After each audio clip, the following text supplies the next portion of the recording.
I just now released a live stream for the ages in which I was basically fiddling around with my camera, trying to make it, trying to keep myself in frame. Anyway, this one is not. I've got a different place for my camera now, and now I'm not in frame in another way. But anyway, I wanted to tell you a little bit about what a technical writer does, and by way of explaining, I'm going to use an illustration from from the from the annals of Theranos.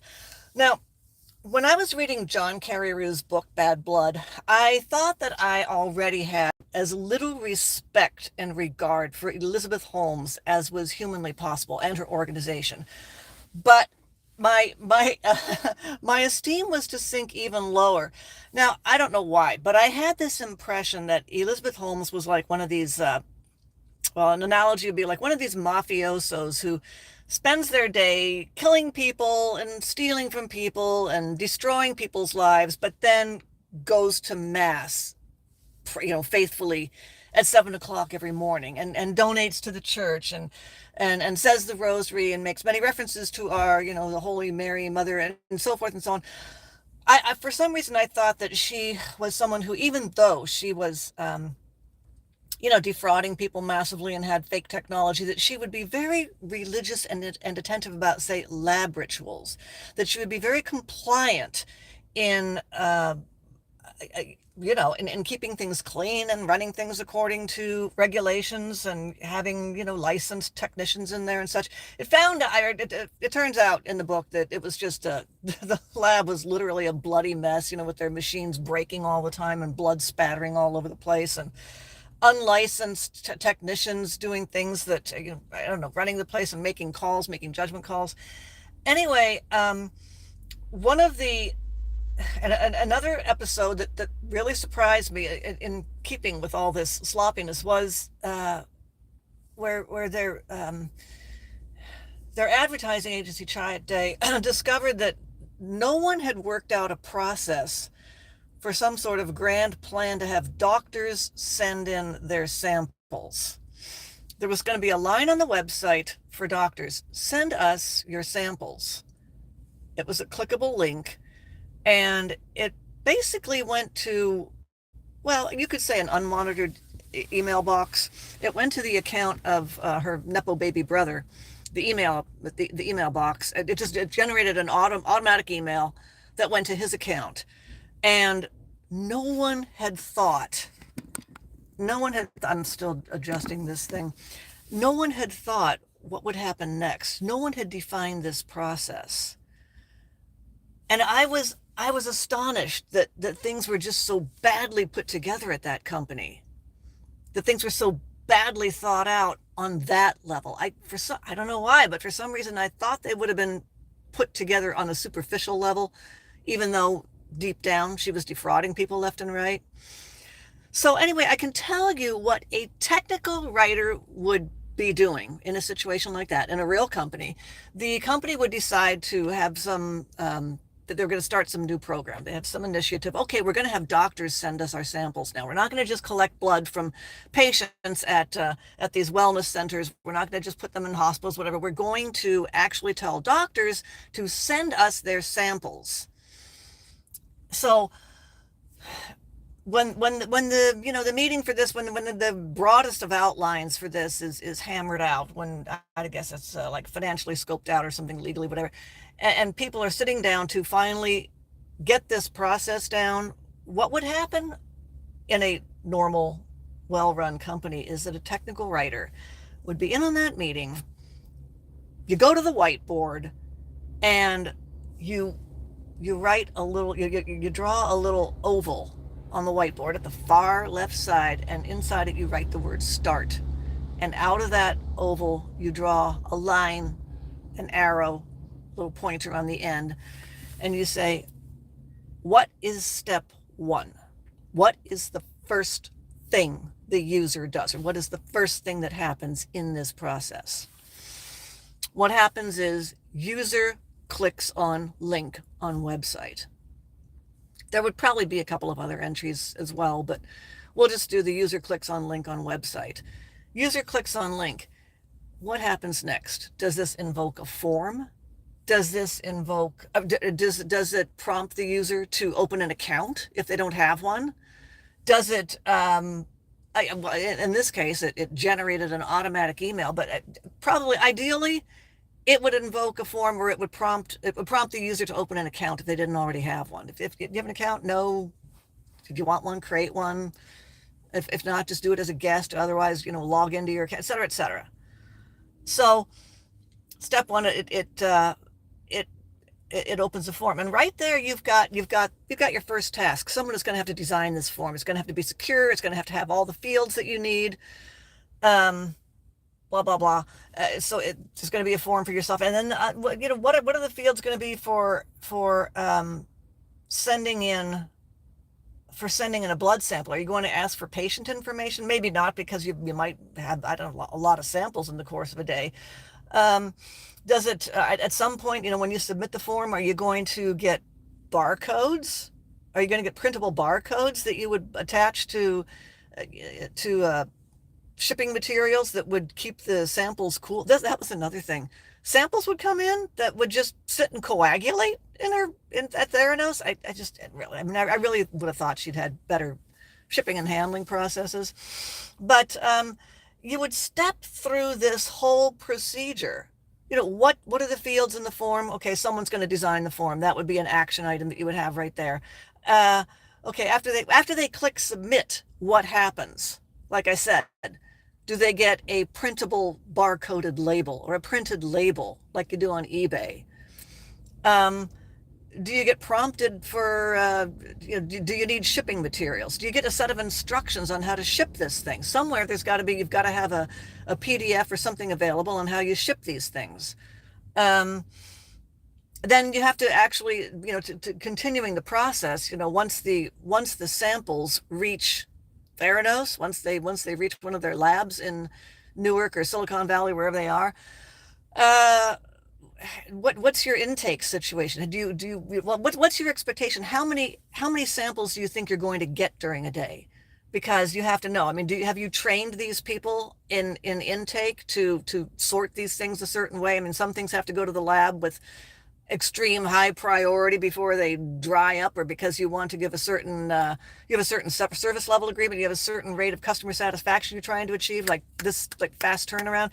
Are you going to have special bins for this? I mean, what is your procedure at intake? Who does what at intake?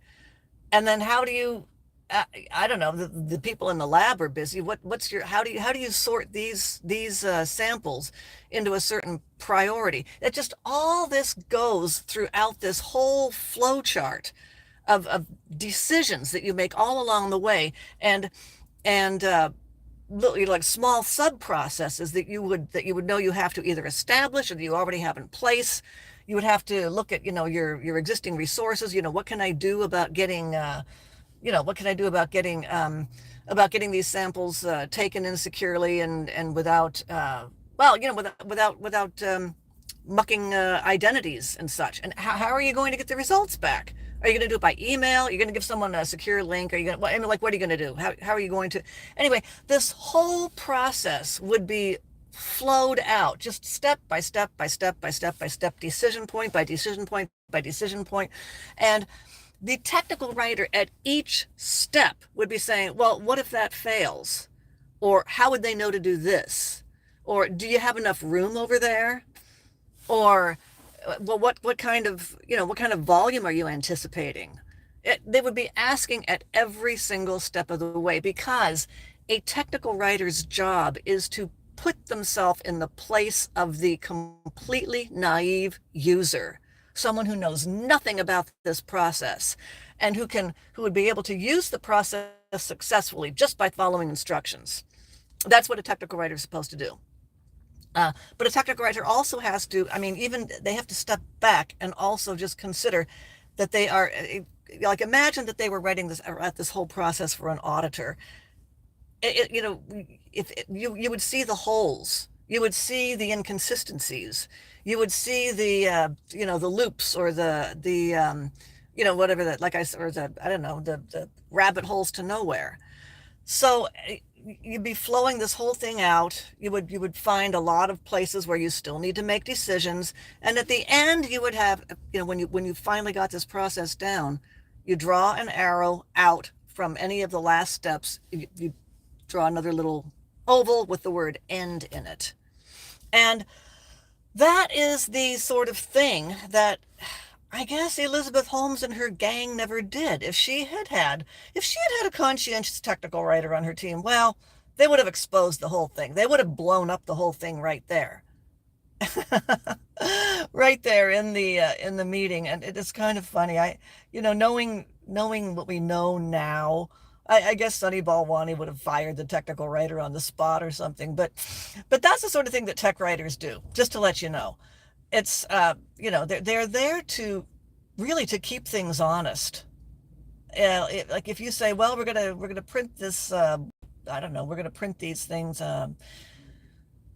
two-sided, 8 by 11, something. Then the tech writer's going to say, but wait a minute, this printer you just got doesn't print on 8 by, or whatever. You find all the issues because you're covering every step of the procedure. You're the one who has to make this make sense. That's the thing.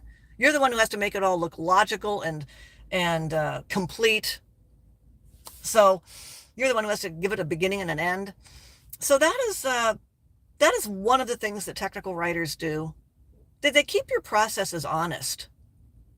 And there's a lot of other things they do too. But yeah, I've done a lot of that kind of writing. I just love flowcharts. Flowcharts are my friend. If I get in somewhere and I can't figure out like this some weird process, I really want to go and interview everyone involved in the process and do a flow chart. If I could just flow chart the world, I'd be happy.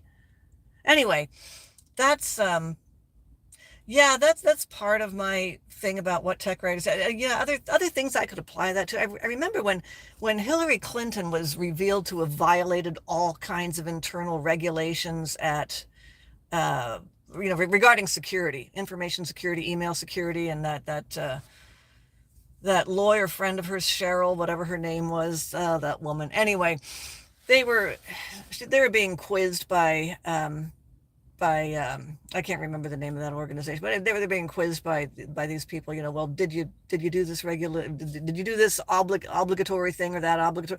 No, I'm so sorry. I wish we had done that, but I am so regretful that we just. But we were so busy. Anyway, I would like to know what is the procedure for actually provisioning an email account in that town. And, well, she was outside the procedure, obviously, with Clinton email, but what's the procedure when someone is found to be in violation of these regulations? I guess that's where it ends. They're in violation. Nothing happens after that. There's no discipline. There's no reporting. There's no investigation. I can't determine that anyone ever was faced any consequences for violating security regulations, cybersecurity regulations, information security. There just seems to have been, and I recall this at the time, there was no consequence for violating these rules. I mean, not even anything written down. It's just against the rules, that's all. Just against the rules. Yeah, well, then now you did something against the rules. That's crazy because, I've worked in secure environments where if you got dinged too many times, things happened. Something would happen to you. Something would happen to your department. And to think that those processes are opaque, that no one is allowed to see, or probably they don't even exist, but I think that those procedures, those processes should be known.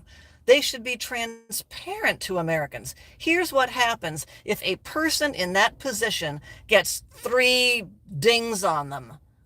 I don't know. It should all be written down. It should all be flowed out, and there should be something beyond. There should be something besides against the rules. Anyway, that's just something that technical writers do. And that's how this technical writer thinks, because I'm so accustomed to writing complete procedures, things with logical consequences. If you do this, then something happens. If you do the next thing, then something else happens. Everything you do has to make something happen. It has to be that's the other thing. Any technical writer will make your processes efficient. Anyway, that's just my little contribution for the day. Tech writers do other things too, lots of other things, like writing help files, writing manuals, writing user guides, writing white papers. I've done all those things too, of course. But I think the most useful thing basically is documenting processes, because a lot of people don't even know what their process is until someone steps up to the whiteboard and says, what is step one? What is the first thing the user does? And what happens next? What happens next? What do they do next? So that is how technical writers could save the world. People just don't think things through, and technical writers help to think things through. So that's it for now. I'm going to go get a cup of coffee. I think I am.